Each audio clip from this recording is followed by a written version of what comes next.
Hi everyone, দেখো বেলের পানা বানাবো। এই গরমকালে বেলের পানা খেলে খুব উপকার।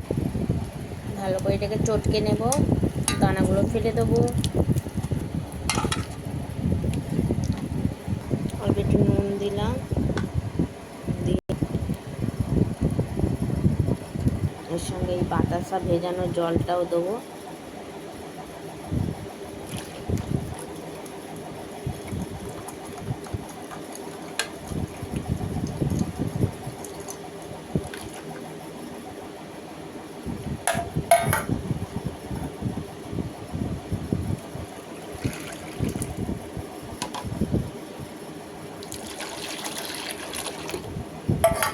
ওফ, এটা খেতে যা লাগবে না, একদম। ফ্রিজে রেখে দেবো আধা ঘন্টা।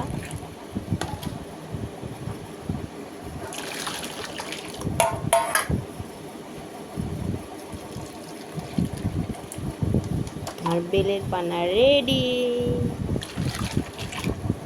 রেডি আমার বেলের পানা।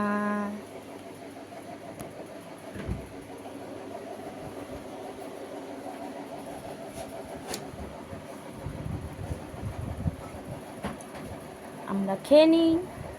টাটা এভরিওয়ান, ভালো থাকবে সবাই। ভিডিওটা ভালো লাগলে লাইক, কমেন্ট, শেয়ার।